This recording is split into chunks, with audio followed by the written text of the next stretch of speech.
न वह शब्द तेरे द्वारा ग्रहण किए जाने के लिए आता है.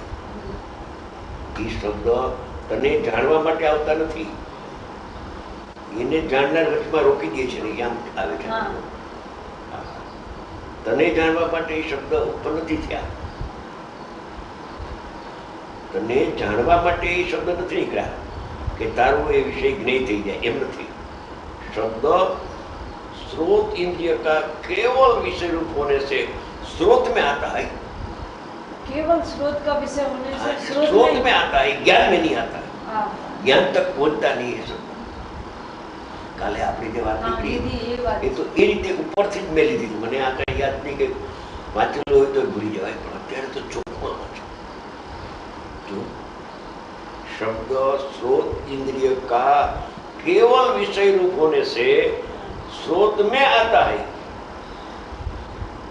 શબ્દનો સંબંધ, ઉદ્ગલના શબ્દનો સંબંધ ઇન્દ્રિય જ્ઞાન હારે છે.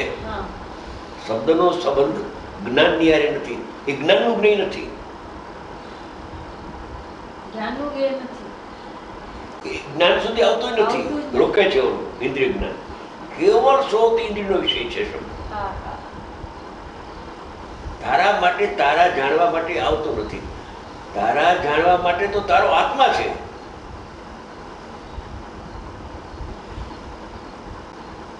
એ જ્ઞાનનું જ્ઞેય ક્યાં છે?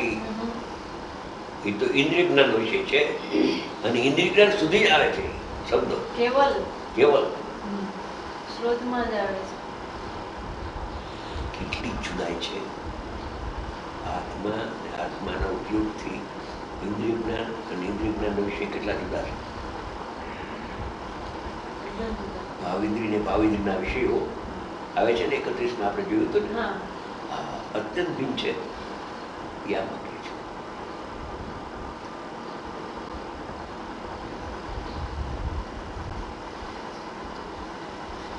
કોણ છે? પિંકી.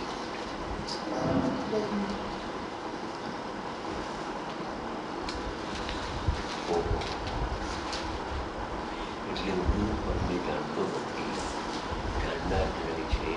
એ 100% વાત થઈ ગઈ. શબ્દ તારો વિષય જ નથી. શબ્દને જાણનાર ઇન્દ્રિય જ્ઞાન છે.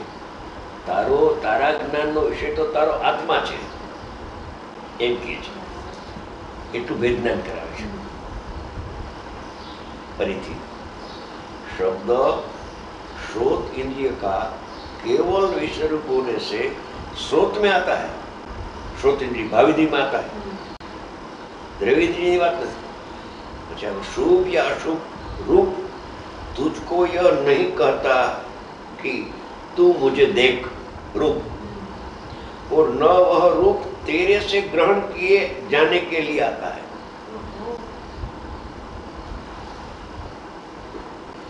જે ઉદ્ગલના રૂપો છે એ તને જાણવા માટે આવતા જ નથી, એને તો જાણનારો બીજો છે. તારો વિષય ક્યાં છે? તારો વિષય તો આત્મા છે. तेरे से ग्रहण किए जाने के लिए आता है, ऐसा नहीं है. रूप चक्षु इंद्रिय का विषय होने से चक्षु में झलकता है, ज्ञान में नहीं. इंद्रिय ज्ञान में झलकता ही नहीं.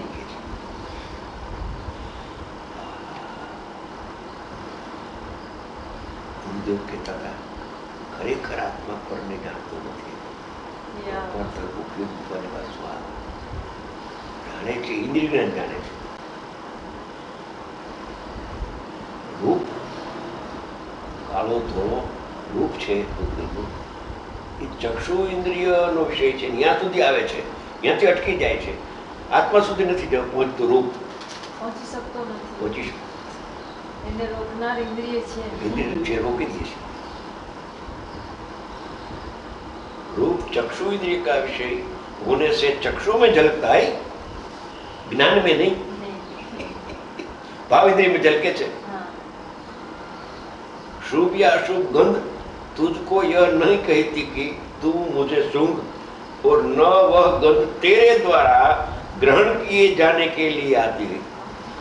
गंध तने जानवा माटे आवती નથી, તારે જાણવા માટે નથી.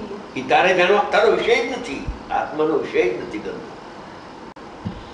આ એક વખત મેં તમને કરી હતી વાત કે રાજકોટમાં મને આવ્યું હતું અને પછી અહીંયા હું આવ્યો.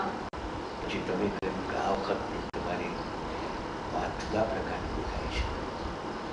આ એમ આવ્યું હતું કે આમાં જ શ્રેણી આવે છે, જેમાં શ્રેણી આવે એમાં જ સમ્યક દર્શન આવે. બરાબર.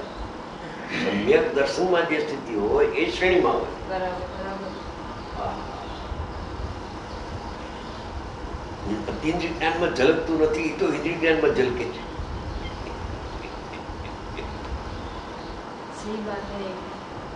ઇન્દ્રિય જ્ઞાનનો વિષય નથી. એ ઇન્દ્રિય જ્ઞાનનો વિષય વિષય નથી. નથી. તો ઇન્દ્રિય જ્ઞાનમાં તો કેવલ આત્મા જાણે. હા, જેમ ઇન્દ્રિય જ્ઞાનમાં કેવલ પર જણાય છે, સ્વ જણાતું નથી, એમ અતિન્દ્રિય જ્ઞાનમાં કેવળ સ્વ જણાય છે, પર જણાતું નથી. બરાબર. બે ભાગલા પડે. એકદમ નિશ્ચયની પરાકાષ્ઠા છે. આ જ્ઞાનની પર્યાય નિશ્ચય આપણે કહી છીએ ને, એ આવ્યું કે નહીં બેન? હા, એ જ આવ્યું. એ જ આવ્યું.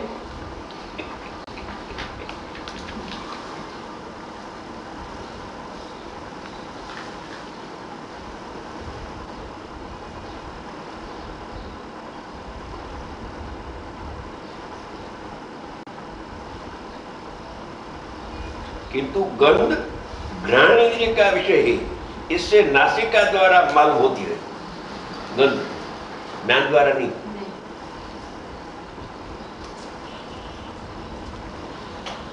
આ જયસેનાચાર્યનું સંસ્કૃત અહીં છે કે વાં? જયસેનાચાર્યનું પુસ્તક સંસ્કૃતમાં જે છે ને, એ વાં છે રાજકોટ કે અહીં લઈ આવ્યા છે? રાજકોટ છે. પણ એમને ત્યાં મળશે.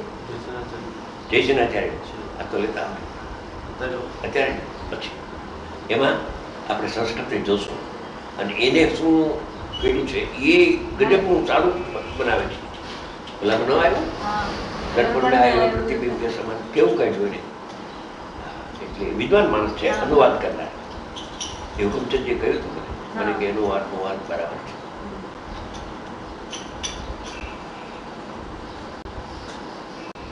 પેલા તો વિદ્યાર્થી તરીકે ભણતા હોય છે, એકબીજાને વિચાર. આત્મજ્ઞાન જુદી ચીજ છે ને અનુવાદ જુદી ચીજ છે. અનુવાદ તો સંસ્કૃતનો અહીંયા શું કહેવા માંગે છે એ અર્થ કરે. वो छह उपसम अलग टाइप का है, अलग टाइप और आत्मा को जानना वो छह उपसम अलग टाइप का है. वो छह उपसम तो ज्ञेय का छह उपसम, ज्ञान का छह उपसम ही नहीं है. ज्ञान का क्षोभ्रम नहीं है. ज्ञान का छह उपसम तो आत्मा को जाने आत्मा को बस. जाने वो क्षोभ्रम सच्चा है. वो तो इंद्रिय ज्ञान तो अतीन्द्रिय ज्ञान को तिरोभूत करता है, घातक है, घातक बाधक है, કર્મવંતનું કાંડ છે, બધે ઘાતક છે. બધે ઘાતક છે. બરાબર છે એકદમ. જેમ રાગ વિતરાગ ભાવનું ઘાતક છે એમ ઇન્દ્રિય જ્ઞાન અતીન્દ્રિય જ્ઞાનનું ઘાત કરે છે. કોક બિરલા ભાગે છે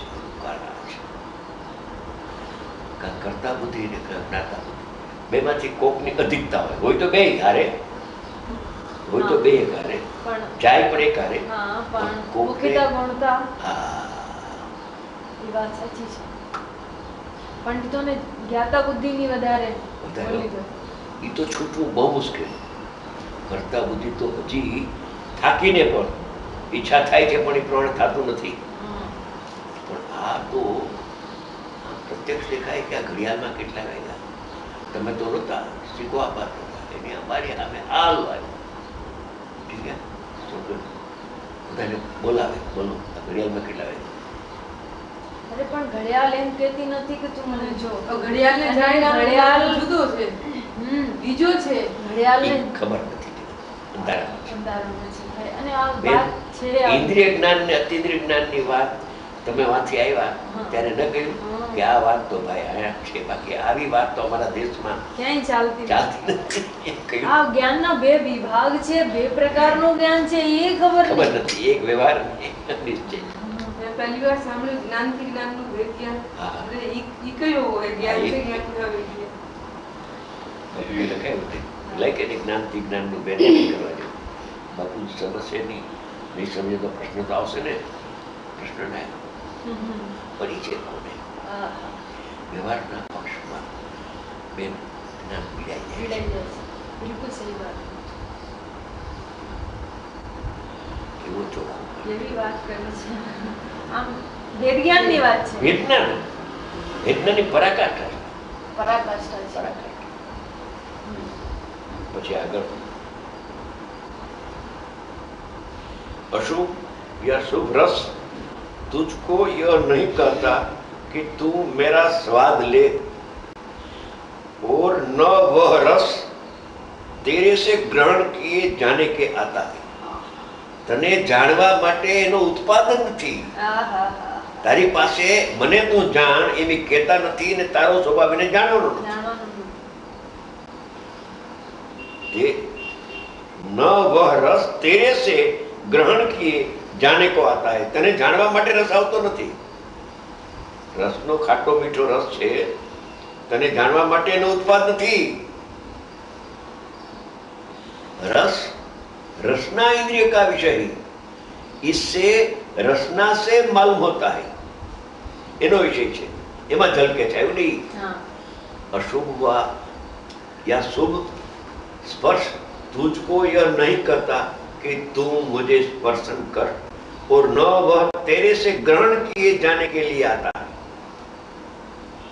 स्पर्श शरीर का विषय है, કાયના વિષય છે. કાય इंद्रिय છે ને, स्पर्श इंद्रिय. स्पर्श शरीर का विषय है, इससे काया द्वारा मालूम होता है. હવે વિશેષ શબ્દાર્થ સહિત विशेषार्थ કહે છે. अशुभ या शुभ शब्द उस अज्ञानी जीव को नहीं कहता है कि मुझे सुनो,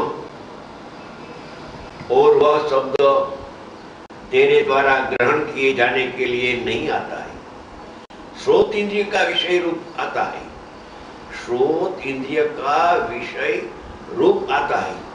जैसा शब्दार्थ एक का वैसा अन्यों का भी जानना. બધા શબ્દાર્થ આ પ્રમાણે લઈ લેવા. વિશેષાર્થ सर्व का यह है, विशेषार्थ सर्व का यह है, वही अज्ञानी जीव व्यवहारो निश्चय कारण समय सार से रहित है. આ સમય સારના બે કારણ બતાવ્યું છે. વ્યવહાર કારણ समय सार, निश्चय कारण समय रहित है. इससे मिथ्या दृष्टि, इससे उसको और भी समझाते हैं कि हे अज्ञानी, शब्द रूप गंध रस और स्पर्श मय मनोज्ञ या अनुमनोज्ञ पांचों इंद्रियों के विषय तुझे यह कुछ भी नहीं कहता है कि हे देवदत्त, मुझे सुन, मुझे देख, मुझे सूंघ, मेरा स्वाद ले या मुझे स्पर्शन कर. यह बात सुनकर अज्ञानी फिर कहता है कि यह शब्द आदि करता होकर मुझे कुछ भी नहीं कहते हैं, किंतु मेरे कर्ण आदि इंद्रियों के विषय के ग्रहण करने योग्य स्थानों में आ जाते हैं. आचार्य उत्तर कहते हैं कि हे मुंड, यह शब्द आदि पंचेंद्रियों के विषय तेरे से पकड़े जाने के लिए नहीं आते हैं, किंतु वह विषय श्रोत आदि इंद्रियों के अपने अपने विषय भाव को प्राप्त होते हैं, क्योंकि यह वस्तु का स्वभाव है. अर्थात श्रोत इंद्रिय का स्वभाव शब्द ग्रहण, चक्षु का रूप निरीक्षण आदि इंद्रियों का जातीय स्वभाव है. इंद्रियों जातीय પોતાનો સ્વભાવ જ છે. એની જાતનો સ્વભાવ. હા, એ જાતનો સ્વભાવ છે કે ઇન્દ્રિય જ્ઞાનમાં ઝળકે નહીં, ઇન્દ્રિય જ્ઞાનમાં જણાય. આત્મા સુધી પહોંચતા નથી. પાંચ ઇન્દ્રિયના વિષયો, પાંચ ઇન્દ્રિયના વિષયો કયા? જ્ઞાનનો વિષય નથી. જ્ઞાનનો વિષય આત્મા છે. હા, એ ભેદ જ્ઞાન કરાવે છે. એટલે હું પરને જાણું છું એ નીકળી જાય. બંનેનો વિષય ભેદ છે. હા, ઇન્દ્રિય જ્ઞાન અને અતિન્દ્રિય જ્ઞાન બંનેના વિષય ભેદ છે. વિષય જુદા છે બેયના. માટે બે જ્ઞાન જુદા છે. જુદા છે માટે બે જ્ઞાન. વિષય ફેરે ભેદ. હા, વિષય ફેરે ફેર ભેદ છે. જ્ઞાનનો વિષય તો આત્મા છે અને